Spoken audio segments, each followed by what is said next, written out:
Bonjour et bienvenue à Finance 360 avec Alex Demers.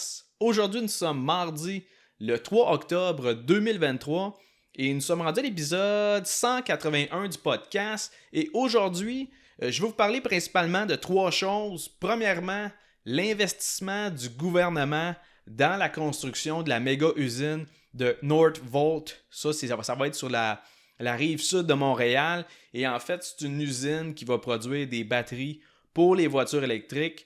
Donc, je veux vous parler de ça. Deuxièmement, je veux aussi vous parler de la chute des marchés boursiers, autant américains que canadiens. Donc, on a pu voir la bourse de Toronto qui est en chute libre depuis quelques jours, quelques semaines. Donc, je veux parler de ça. Et finalement, je veux aussi couvrir la panne des services bancaires en ligne du côté de la banque Laurentienne. Donc, qu'est-ce qui s'est passé de ce côté-là? Et qu'est-ce qu'ils vont faire par la suite. Donc, c'est pas mal les trois sujets de l'épisode d'aujourd'hui. Donc, je vais commencer tout de suite l'épisode en parlant de l'investissement du gouvernement dans Northvolt, qui est en fait la compagnie suédoise qui fait la production de batteries pour les voitures électriques. Et là, en fait, l'investissement, ça concerne la construction de la méga usine sur la rive sud de Montréal. Donc, il faut savoir qu'on parle d'un financement de 2,7 milliards de dollars plus des subventions qui vont aller à la hauteur de 4,6 milliards. Donc, grosso modo, on parle d'un investissement d'environ 7 milliards de dollars avec l'argent public, donc l'argent des contribuables. Et ça, c'est le plus gros investissement manufacturier de toute l'histoire du Québec.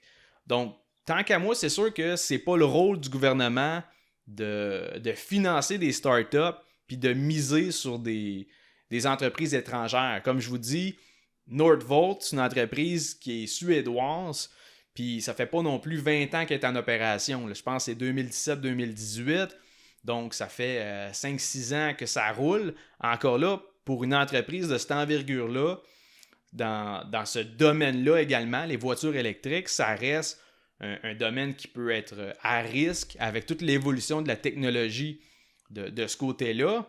Et oui, c'est sûr que dans ce 7 milliards de dollars-là, il y a une partie que c'est un prêt remboursable et il y a une autre portion aussi que c'est des parts de l'entreprise. Donc, c'est sûr que théoriquement, si Northvolt connaît un grand succès, bien, premièrement, il va se faire rembourser son prêt et deuxièmement, le gouvernement pourrait faire de l'argent avec ça, c'est-à-dire avec une partie des profits de l'entreprise.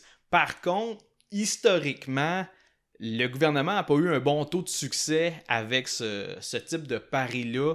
C'est pas le rôle du gouvernement d'agir comme un investisseur en capital de risque. Puis tu sais, ça c'est mon opinion, mais l'autre problématique avec ça, c'est que le gouvernement, il veut pas couper sur les dépenses, toutes les dépenses gouvernementales. Donc, il veut pas couper là-dessus parce qu'évidemment, ça va faire un émoi au niveau des contribuables qui bénéficient de ces services gratuits-là. Et l'autre chose, de l'autre côté, ils veulent pas non plus augmenter les taux d'imposition. Encore là, même principe. Quel parti politique veut être le parti politique qui a dit, bon, on augmente les taux d'imposition sur les particuliers et les entreprises. Donc, c'est sûr que le fait qu'on ne veut pas couper sur les dépenses d'un bord puis qu'on ne veut pas augmenter le taux d'imposition de l'autre côté, ça fait en sorte qu'on se retrouve dans un déficit budgétaire. Autrement dit, les revenus du gouvernement ne suffisent pas à couvrir toutes les dépenses qu'il doit faire. Et là, par-dessus ce déficit-là, on rajoute un investissement de 7 milliards de dollars, qui est encore une fois l'équivalent de faire du capital de risque avec de l'argent qu'ils n'ont même pas. C'est un peu comme si tu avais un ami qui était super endetté, que son budget mensuel il est déficitaire dans le sens qu'il n'y a pas assez de revenus pour couvrir ses dépenses, puis que là, il t'annonce qu'il faut qu'il emprunte encore plus de cash parce qu'il y a un projet d'investissement. Là, tu lui dirais, tu peux-tu régler tes problèmes de finances personnelles avant d'essayer d'investir dans n'importe quoi? La seule différence qui est quand même majeure, c'est que une compagnie privée ou un individu qui décide de prendre cette décision-là, ça lui appartient. Versus, si jamais le Northvolt, ça ne fonctionne pas, ben, ça va être les contribuables qui vont se retrouver avec la facture qui va se rajouter sur la dette publique du Canada. Et l'idée, c'est pas tant de se dire que c'est pas grave, de toute façon, on va jamais rembourser la dette du Canada. C'est plus de comprendre que à chaque fois que le gouvernement fait une dépense puis qu'il n'y a pas les fonds pour la faire, faut qu'il imprime de l'argent. Et ça, on le sait, ça déprécie le dollar. Plus il y en a en circulation, moins chaque dollar il vaut de quoi. Et encore une fois, ça crée de l'inflation. Et là, on est dans un contexte où les banques centrales augmentent les taux d'intérêt pour ralentir l'économie, pour freiner l'inflation. Et de l'autre bord, tu as le gouvernement qui continue à faire des dépenses, à fournir des aides, à faire des investissements et toujours en se finançant avec de la dette. Parce que l'argent, il l'a pas. On est dans un déficit budgétaire. Les revenus ne suffisent pas à couvrir les dépenses. Puis là, tu en rajoutes par-dessus ça. Et c'est un peu pour ça que je suis pas pour le financement de ce type d'entreprise-là. Pour moi, c'est pas le rôle du gouvernement de miser sur des compagnies puis de gambler l'argent des contribuables sur des projets comme ça. Ça ne veut pas dire que je ne crois pas aux véhicules électriques ou à l'avenir de l'entreprise Northvolt. Je considère juste que c'est pas dans la liste de tâches ou la liste de responsabilités du gouvernement de faire du capital de risque. Sinon, si on regarde du côté des marchés financiers, donc les marchés boursiers, on peut voir que ce matin, tous les indices sont dans le rouge. Donc le TSX, le SP500, le Nasdaq, le Dow Jones, le Russell 2000, tout est dans le rouge ce matin. Et si on regarde le graphique du S&P 500, on peut voir que, en fait, il vient de franchir à la baisse son niveau de support. Le niveau de support qui était, en fait, la ligne inférieure du corridor haussier. Pour ceux qui sont abonnés à l'infolette, vous avez déjà vu l'analyse technique que j'ai faite sur l'indice S&P 500. Mais sinon, on peut voir que l'indice se dirige tranquillement, pas vite, en fait rapidement vers sa moyenne mobile sur 200 périodes. On est tout près. Et si jamais le S&P 500 traverse à la baisse sa moyenne mobile sur 200 périodes, c'est un signal que les marchés américains pourraient amorcer une forte tendance baissière. Parce que, comme je vous dis, la moyenne mobile sur 200 périodes, ça agit comme un support. Donc, si on traverse ça à la baisse, on est en direction pour un fort momentum baissier. Mais dans l'épisode d'aujourd'hui, je veux surtout mettre l'emphase sur les actions canadiennes qui sont fortement en baisse. Si on regarde l'indice boursier S&P TSX Composite, donc l'indice de la bourse canadienne, on a pu voir que l'indice a perdu quasiment 2% hier et qu'aujourd'hui, il poursuit sa chute. On est à moins 0,8%, donc quasiment moins 1%. Et qu'est-ce qui vient un peu expliquer la chute des marchés canadiens? En fait, c'est que premièrement, hier, on obtenait les données du PMI au Canada pour le mois de septembre, donc le mois passé. PMI, ça veut dire Purchasing Manager Index. Donc, en gros, l'indice PMI, c'est sous forme de sondage et ça sert à mesurer la performance du secteur manufacturier. C'est basé sur les nouvelles commandes, la production, les emplois, les délais de livraison des fournisseurs et également les inventaires d'articles achetés. Donc, pour le mois passé, l'indice PMI il était à 47,5. Il faut savoir que pour le PMI, une valeur qui est en dessous de 50, ça signifie une contraction du secteur manufacturier. Donc là, à 47,5, c'est le plus bas niveau du PMI depuis le deuxième trimestre de 2020. Et je vous rappelle qu'en 2020, au deuxième trimestre, l'économie était pratiquement stoppée parce qu'on était en pleine pandémie avec les confinements, les lockdowns, tout ça. Concrètement, une contraction dans le secteur manufacturier, ça veut dire qu'il y a un ralentissement dans la fabrication d'un paquet de produits comme l'habillement, les vêtements, les meubles, les automobiles. Ça concerne également l'industrie alimentaire, pharmaceutique. Donc, on peut se servir de l'indice PMI pour anticiper l'environnement économique dans lequel on se dirige. Et pour l'instant, avec le 47,5, ce qui est une contraction, on peut constater que le sentiment est plutôt pessimiste. Donc, en se fiant à l'activité dans le secteur manufacturier, on peut déjà prévoir un certain ralentissement du côté de la consommation. Donc, ça va être quelque chose qui va se concrétiser dans les prochains mois, les prochains trimestres. Donc, hier, avec le PMI pour le mois de septembre au Canada, on a pu voir les actions des banques canadiennes qui ont droppé. Même chose pour les entreprises de télécommunications et même chose également pour les compagnies pétrolières. Entre autres, on a pu voir le prix des actions de TELUS, BCE et Enbridge. Toutes les trois ils ont chuté de plus de 3% dans la journée d'hier. Et aujourd'hui, si on regarde le graphique de l'indice S&P TSX, on peut voir qu'on est passé en dessous du niveau de support qui était en fait un corridor entre 19 200 points et 20 800 points. Donc, c'était un trading range qu'on était à l'intérieur depuis un certain temps, quasiment un an. Et là, en fait, en tombant en dessous de ce niveau-là, l'indice est retourné au point où il était il y a quasiment un an, donc en novembre 2022. Et du point de vue de l'analyse technique, la cassure de ce niveau, de cette zone de support-là, ça l'indique que la bourse de Toronto pourrait amorcer un fort momentum baissier. Et quand je dis amorcer, c'est quelque chose qui pourrait durer des jours, des semaines, des mois.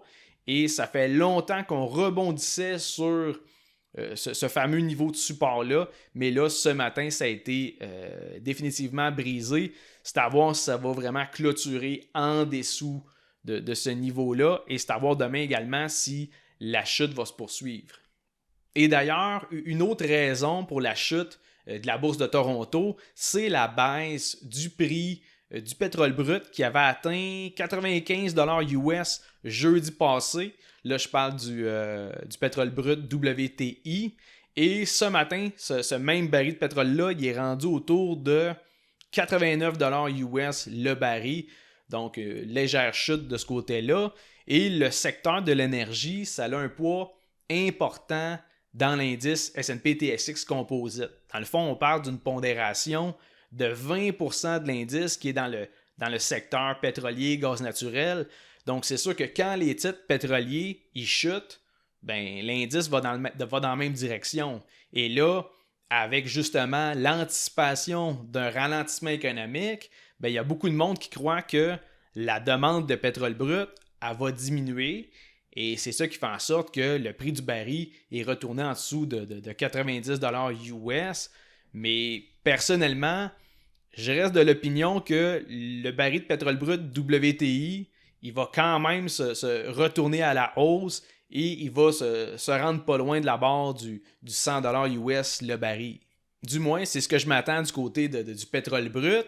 Et sinon, comme je vous dis, un autre secteur qui subit actuellement de la pression, c'est les banques canadiennes. Et je vous rappelle aussi que les services financiers, ça représente environ 30% de l'indice S&P TSX Composite. Donc, au même principe que le secteur de l'énergie, c'est sûr que quand les actions des banques sont en baisse, l'indice fait la même chose. Et ce matin, la plupart des titres bancaires comme la Banque Royale, la Scotiabank, la BMO, ils ont brisé un niveau de support important. Toutes les banques sont dans le rouge. C'est juste que ces trois titres-là, ils ont en plus brisé un point de support qui était solide. Donc, même principe que pour l'indice, théoriquement, le mouvement baissier devrait se poursuivre pour ces actions-là. Encore là, l'idée, c'est pas d'essayer d'acheter au plus bas. C'est juste que selon le graphique, et là je parle le graphique de l'indice ou le graphique des actions bancaires, ben, on vient d'obtenir une confirmation comme de quoi que c'était le début d'un momentum baissier. Donc pour les investisseurs à long terme, ça pourrait être potentiellement le temps de se remettre en mode acheteur. Ça se peut que dans les prochains jours, prochaines semaines, prochains mois, il y ait des opportunités qui se présentent de ce côté-là, qu'il y a des actions qui tombent en rabais. Encore là, ça ne veut pas dire que les actions baissent pour rien. Il y a une partie de ça qui est justifiée. Je pense que, comme je vous dis, la peur d'une récession, elle est là. Par contre, si votre horizon de placement est à très long terme, même si ça remonte pas l'année prochaine, c'est pas grave. Ça peut être un bon moment d'amorcer une position. Puis si ça continue de baisser, ben t'en rajettes d'autres. Donc encore là, ça dépend de votre horizon de placement puis de votre profil d'investisseur. Si tu as 75 ans, c'est peut-être pas la meilleure stratégie d'investir dans les actions en ce moment. Parce que si tu as besoin de décaisser dans 2 semaines, t'es peut-être mieux d'opter pour des titres à revenus fixes ou d'autres types de placements qui risquent d'être pas mal moins volatiles que les actions pour la prochaine année. Et justement, en parlant des banques canadiennes, ça m'amène à vous parler des services bancaires en ligne de la Banque Laurentienne qui ont été en panne pendant 6 jours la semaine passée. Donc, autrement dit, les clients de la banque, ils ne pouvaient pas accéder à leur compte de banque en ligne là, sur Internet ou sur l'application. Ils ne pouvaient pas voir le solde de leur compte bancaire. Ils ne pouvaient pas faire de virement Interac ou encore payer des factures là, directement avec ajouter un fournisseur, payer la facture en ligne. Donc, en partant pour le monde un peu serré, ne pas savoir combien il reste dans ton compte de banque, ça peut être stressant. Mais tu sais, en même temps, même le monde qui ont bien de l'argent en banque, là-dedans, il y en avait qui avaient peut-être un loyer à payer le premier du mois puis que là, ils ne pouvaient pas. Il y en a peut-être qui se demandaient si leur paye avait réussi à être déposée ou si leur permis hypothécaire était passé comme du monde, etc. Donc, c'est sûr que ça a amené beaucoup d'inquiétudes pour les clients de la Banque Laurentienne. Puis c'est normal aussi, là. C'est ton cash à toi, tu l'as gagné. Puis oui, tu le déposes dans un compte bancaire, mais tu sais, quand tu veux le sortir ou que tu en as besoin, c'est mieux de fonctionner. Là. Sinon, c'est sûr que tu trouves pas ça drôle. Et ce qui est bizarre, c'est que j'ai vraiment l'impression que il y a beaucoup de gens qui pensent qu'une banque, c'est comme magique puis que tout fonctionne sans aucun problème. Mais tu sais, c'est pas vrai. Là. Une banque, c'est pas à l'abri de problèmes informatiques, de panne de réseau, de fuite de données personnelles. Puis techniquement, en fait, une banque, ça peut même faire faillite. C'est pas pour rien que ça existe la SADC. La SADC qui est la Société d'assurance dépôt du Canada. Et en fait, cette organisation-là, elle couvre jusqu'à 100 000 $ par type de compte. Donc, un compte bancaire, un CELI, REER, etc. Donc, la SADC, en cas de faillite de votre institution bancaire, ça reste qu'elle va couvrir cette somme-là. Donc, pour une majorité de gens, c'est sûr qu'il y a une partie de leur liquidité qui est garantie via la SADC. C'est sûr que quand tu tombes dans les demi-millions, millions et plus, ben là, la SADC, elle ne pourra pas te protéger bien longtemps. Et là, je divague un peu, là, c'est-à-dire qu'on va revenir à la Banque Laurentienne. La Banque Laurentienne, qui est la plus petite banque canadienne cotée en bourse, il y a 57 succursales qui sont toutes situées au Québec et on compte environ 3000 employés. Donc, juste pour faire une comparaison avec les autres banques canadiennes, en termes de capitalisation boursière, on parle d'un market cap de 1,2 milliard pour la Banque Laurentienne, comparativement à, par exemple, un market cap de 80 milliards pour la Banque de Montréal, la BMO, et de 160 milliards pour la Banque Royale. Donc, la Banque Laurentienne, avec juste un peu plus de 1 milliard en capitalisation boursière, c'est une petite institution financière. D'ailleurs, un peu plus tôt cette année, la Banque Laurentienne s'était mise en vente, c'est-à-dire que la Banque Laurentienne espérait qu'une autre institution financière les achète, donc sous forme d'enchères, mais finalement, les offres d'achat n'étaient pas suffisantes, n'étaient pas assez bonnes, et la Banque Laurentienne a décidé de renoncer à cette transaction de vente-là. Donc, la Banque Laurentienne qui n'est plus en vente. Et du côté du prix de l'action de la Laurentienne, comme pour les autres banques canadiennes, le prix est en baisse depuis janvier 2022. Et là, la panne des services en ligne qui a duré 6 jours, ben, ça n'a pas énormément affecté le prix de l'action. En fait, du 25 septembre à aujourd'hui, l'action est passée de 30 $ à peu près 28 $. Donc, c'est pas catastrophique comme baisse de prix. Et à noter que la PDG de la Banque Laurentienne, elle a quitté ses fonctions suite à ça et elle a été remplacée par un nouveau PDG qui, lui, il se retrouve en pleine situation de gestion de crise Par contre, soyez pas trop triste pour l'ancienne PDG parce que d'après moi, avoir touché une coupe de millions avec son indemnité de départ, déjà que la madame faisait pas loin de 3 millions l'année passée. Donc, c'est pas si mal, même si elle a été renvoyée de son poste. Sinon, on parle également d'une action collective qui est contre la Banque Laurentienne. Il y a déjà un cabinet d'avocats qui est sur le dossier. Il faut savoir qu'il y a quand même 350 000 clients qui ont tous été affectés par la panne de service et à ce moment-là, ils pourraient être dédommagés.